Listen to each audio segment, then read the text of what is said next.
Security is the most attractive quality that you can possess. If you don't have it, people won't be attracted to you, they won't want to spend time around you, and if you do have it, you become the most magnetic person in any room you're in. In this video, I'm going to show you what security is and what it's not, and the tools to build it within yourself. Let's go.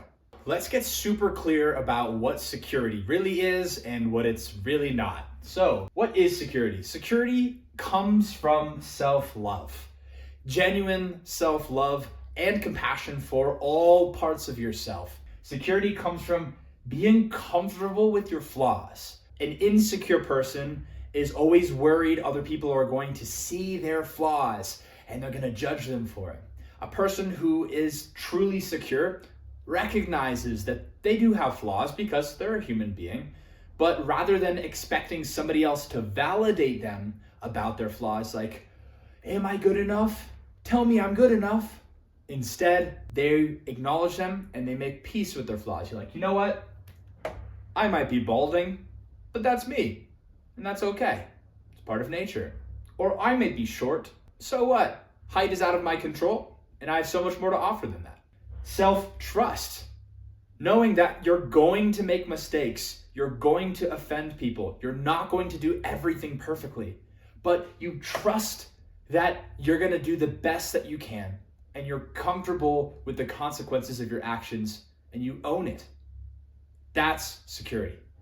Self-knowledge.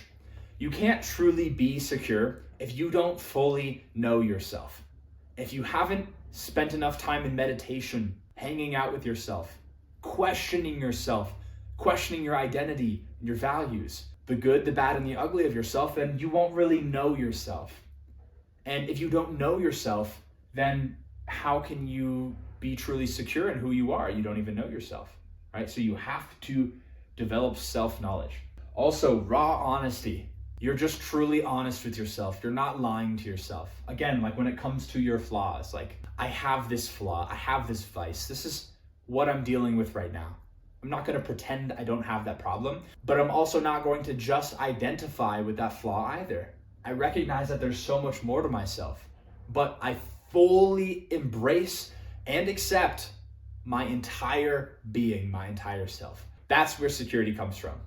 It's very easy to accept the good parts of yourself, the successful parts of yourself, the parts that are people like, that you get rewarded for. But how can you start to accept the parts of you that feel fear, that feel angry, that feel sad, that feel weak, that feel inadequate, that feel shame? How can you learn to fully embrace and accept those parts of yourself? Because when you do that, you will develop a level of self-knowledge and comfortability with who you really are, that when you have that, nobody's judgments or opinions or rejections could possibly throw you off your center, because chances are they don't know you as well as you know you. That's what a really secure person thinks and feels. Now let's talk about what it's not. Security is not being nonchalant. It's not about being that person that, oh, nothing bothers you. I just don't feel anything and nothing matters. I don't really give a fuck. That's not security. That's a mask for most people. Now, can you be a secure person and be stoic and be nonchalant? Yes, of course. But security doesn't come from that.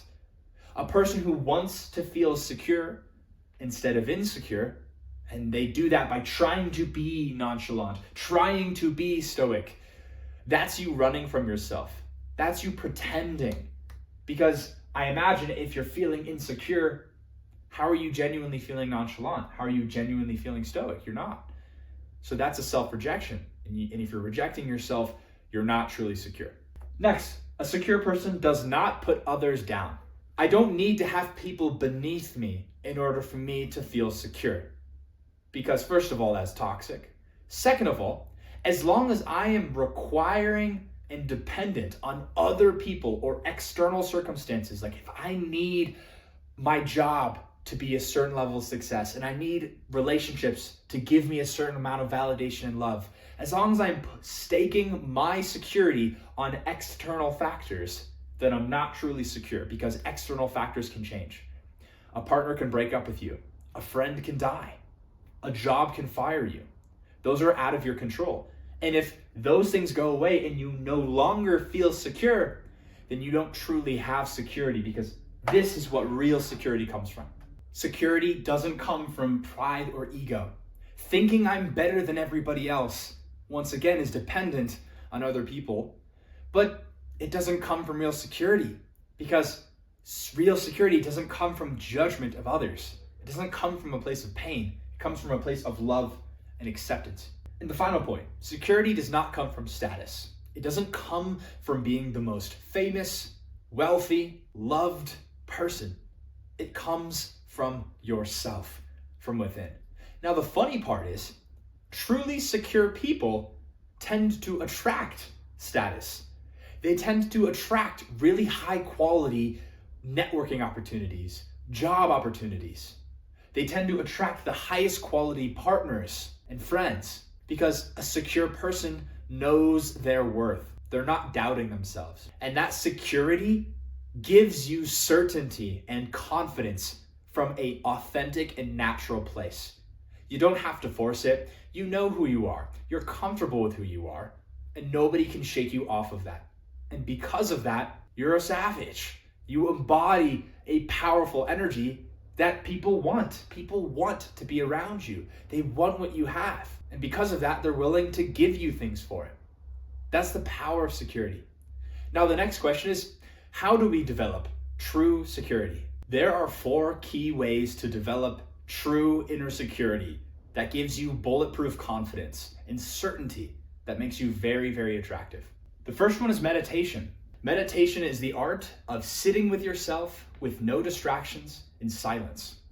What this gives you the opportunity of, that's where you can learn how to know yourself and know what's really going on inside of you, the thoughts, the feelings. Your insecurities will present themselves in the course of enough meditation. And that gives you that self-knowledge, so you know what's going on inside of you and who you really are. And that's going to help you build real security. Next is shadow work. What is shadow work? This is the process of healing our trauma. For most people, the parts of themselves that feel insecure root from some sort of childhood trauma. If you didn't get the love and attention from your parents that you needed to be a fully healthy, secure person, then maybe you look for that in other people. Maybe you're always worried about looking too needy and trying to get other people's validation and approval and love to fill that void inside of you.